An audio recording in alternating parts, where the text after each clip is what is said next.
বিশ্বকাপ এলেই মাঠে যেমন লড়াই হয় তেমনি শুরু হয় ঘরোয়া লড়াইও। আর এবার সেই মজার লড়াইয়ের গল্প এসেছে ঢাকাই সিনেমার জনপ্রিয় অভিনেতা মিশা সওদাগরের পরিবার থেকে। মিশা সওদাগর বরাবরই ব্রাজিলের সমর্থক, আর তার স্ত্রী জোবাইদা রাব্বানী মিতা তিনি একেবারে কট্টর আর্জেন্টিনা ভক্ত। মিশরের বিপক্ষে আর্জেন্টিনার নাটকীয় ৩-২ গোলের জয়ের পর আর ঘরে বসে থাকতে পারেননি মিতা, সরাসরি চলে যান ঢাকা বিশ্ববিদ্যালয় টিএসসিতে আর্জেন্টিনা সমর্থকদের বিজয় উল্লাসে যোগ দিতে।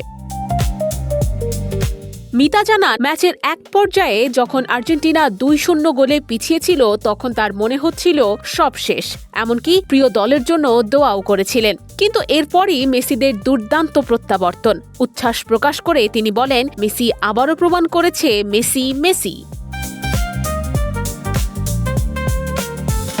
তবে সবচেয়ে মজার মুহূর্তটা আসে ব্রাজিল সমর্থক স্বামীকে নিয়ে। হাসতে হাসতেই মিশা সওদাগরকে উদ্দেশ্য করে মিতা বলেন, এখনো সময় আছে, ব্রাজিল ছাড়ো, দুধ দিয়ে গোসল করে আর্জেন্টিনায় আসো। তিনি আরও জানান, ম্যাচ চলাকালে স্বামী তাকে খোঁচা দিলেও শেষ হাসিটা কিন্তু তিনিই হেসেছেন।